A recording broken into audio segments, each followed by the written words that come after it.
हम आए हुए हैं पूरी यात्रा और पूरी यात्रा में आज हमारा दूसरा दिन है। हम सुबह 5:30 बजे जगन्नाथ जी के दर्शन करने के बाद लगभग 7:30 बजने पर हम अपनी होटल की ओर आए और आगे की यात्रा के लिए प्लान बना रहे थे। तो होटल और पूरी में सब जगहों पे 2 पैकेज मिलते हैं, जिसमें से एक पैकेज चिल्का झील का और दूसरा भुवनेश्वर का। हमें भुवनेश्वर का पैकेज नहीं चाहिए था क्योंकि हम भुवनेश्वर की यात्रा अलग से करना चाहते थे। तो हमने चिल्का झील का एक प्लान बनाया था और यहीं से लगभग सैकड़ों बसें, ऐसी बसें यहाँ से जाती है चिल्का झील के लिए। हमने ये पैकेज लिया 250 रुपए पर व्यक्ति के हिसाब से ऐसी बसों की यात्रा में। यहाँ से पुरी से चिल्का झील का सफर लगभग 1 घंटे का है और 1 घंटे बाद हम चिल्का झील पहुंचे।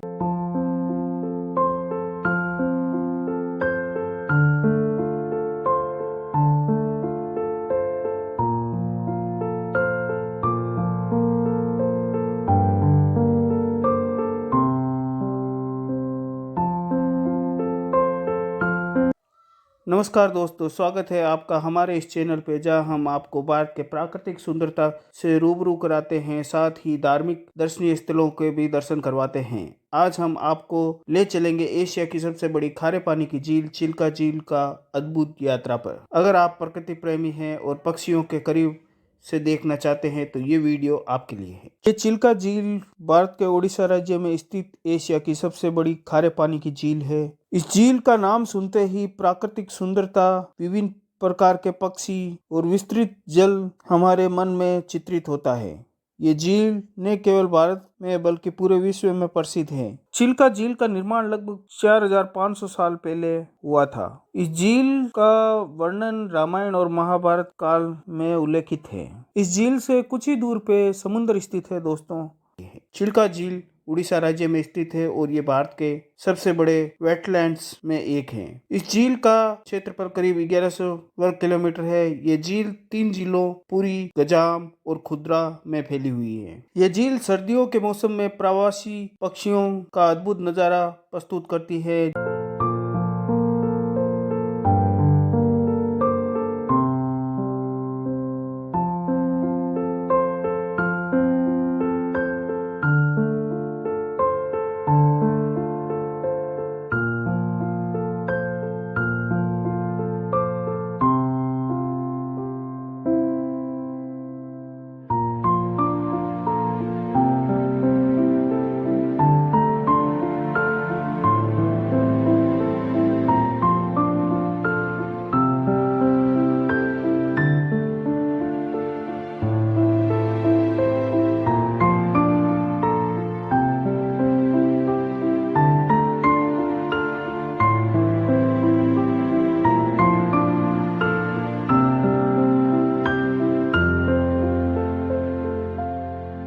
वोटिंग करते करते लगभग 3-4 घंटे लग जाते हैं और हमारी वोटिंग के दौरान ही खूबसूरत बारिश होने लगी। बारिश का आनंद हम वोटिंग में लिए थे और आज के पूरे दिन में मौसम कई रूप बदलता रहा था।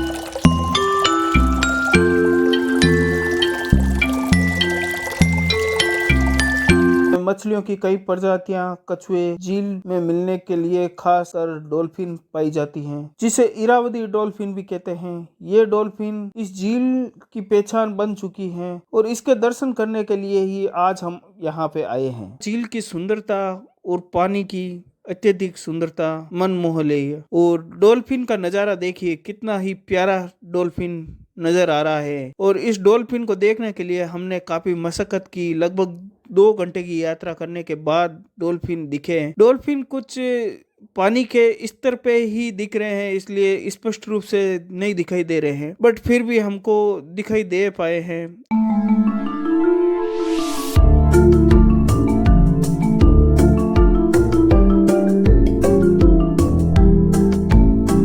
यहाँ पे सामान्यतः कई पक्षी और जलीय जीव मिल जाते हैं। इस झील में कई प्रकार के पक्षी पाए जाते हैं। खासकर सर्दियों में यहाँ पे साइबेरियन सारस और अन्य सुदूर देशों से आए प्रवासी पक्षी भी दिखाई दे जाते हैं, जिनका नजारा देखने लायक होता है। यहाँ पे मुख्य से flamingo, pelican, height eagle, Kingfisher और राजहंस जैसी प्रजातियां पाई जाती हैं। इसके अलावा यहाँ पर ग्रेटर और लेजर फ्लेमिंगो की ब्रीडिंग भी होती है।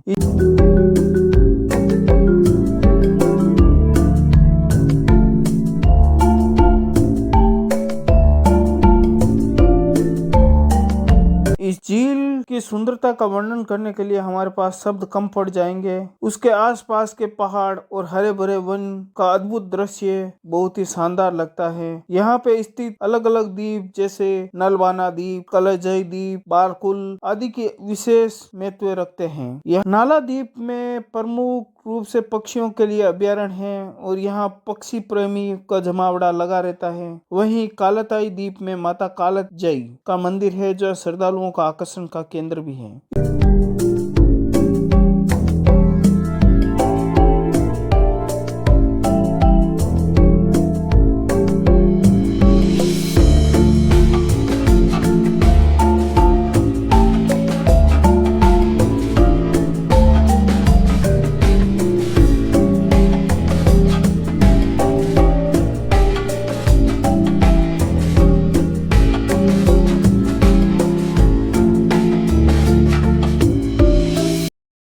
का पानी समय के साथ कम हो रहा है और इसे बनाए रखने के लिए लगातार प्रयास किए जा रहे हैं। मछलियों की संख्या में कमी आ रही है, साथ ही यहाँ पारिस्थितिक तंत्र खतरे में है। ये झील मछलियाँ पाई जाती हैं, लेकिन यहाँ अंधाधुंध मछलियाँ पकड़ने के लिए इसका संतुलन बिगड़ सकता है। स्थानीय सरकार और विभिन्न गैर सरकारी संगठन चिल्का झील के संरक्षण के लिए कई कदम उठाए जा रहे हैं और चिल्का झील का विकास प्राधिकरण द्वारा झील को सुरक्षित करने के लिए कई योजना चला रही हैं। सरकार की मछलियां पकड़ने पर कुछ पाबंदियां लगाई जा रही है ताकि जल में रहने वाले जीवों की संख्या को नियंत्रित किया जा सके। चिल्का झील का महत्व इसके अन्य वन्य जीव प्राकृतिक सौंदर्यता के साथ ही सीमित नहीं, बल्कि यहाँ स्थानीय अर्थव्यवस्था के लिए भी अत्यधिक महत्वपूर्ण है। चिल्का झील न केवल एक सुंदर प्राकृतिक स्थल है, बल्कि ये एक जीवित पारिस्थितिक तंत्र के लिए भी जरूरी है। इसको बचाए रखने के लिए अपने स्तर पे कई प्रयास किए जा रहे हैं ताकि आने वाली पीढ़ियां इसकी सुंदरता का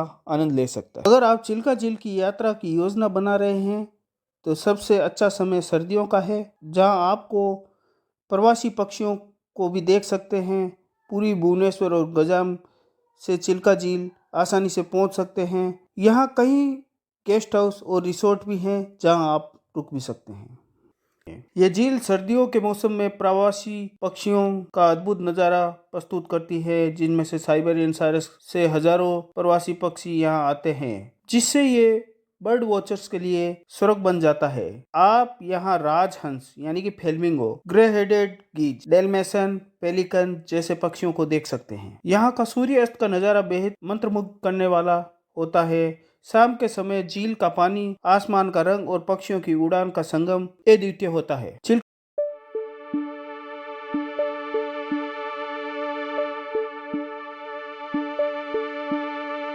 एक टापू पे ले गए जहाँ पे यहाँ के लोकल स्थानीय निवासियों द्वारा कुछ लाल केकड़े लेके आए थे, जिसको बता रहे हैं कि ये मेडिसिन के लिए यूज करते हैं और ये सत्य है कि ये मेडिसिन में काम आते हैं। इसके बाद कुछ सीप लाए थे जिनमें से मोती निकाल के बता रहे थे और हमको भी लगा ये मोती सही है, तो हम इन मोतियों को खरीदे।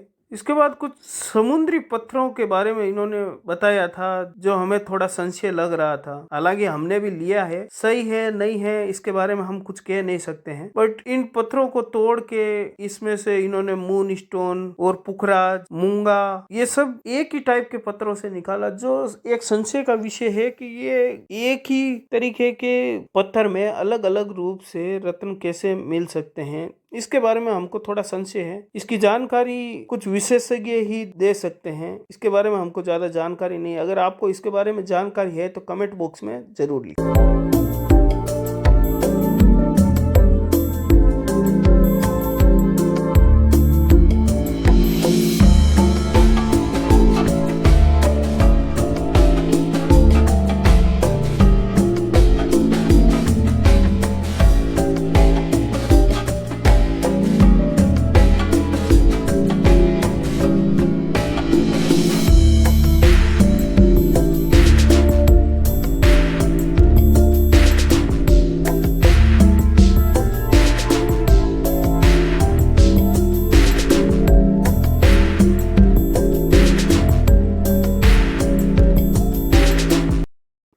अब हम इस टापू पे उतरे हैं और इस टापू को क्रॉस करने के बाद आगे बंगाल की खाड़ी आएगी, जो बहुत ही बड़ा समुंदर, पानी ही पानी नज़र आएगा और बहुत ही प्यारा अनुभव होगा। ये प्रकृति की सुंदरता मन मोह लेने वाली है। यहाँ उतरते ही बहुत ही अच्छी अनुभूति हुई है। तो दोस्तों, अगर आप चिल्का झील की इस अद्भुत यात्रा का अनुभव करना चाहते हैं तो अगली छुट्टियों में आप उड़ीसा की यात्रा पे जरूर आए, जहाँ पे आपको जगन्नाथपुरी, चिल्का झील, कोणार्क मंदिर, लिंगराज मंदिर, आसपास के इलाके में सारे दर्शनीय स्थलों के दर्शन कर सकते हैं। और अगर आपको ये वीडियो पसंद आया है तो इसको लाइक करें, शेयर करें और सब्सक्राइब करना न भूलें, ताकि आपको इसी तरीके से हम दर्शनीय स्थल और प्राकृतिक सुंदरताओं से रूबरू कराते रहेंगे।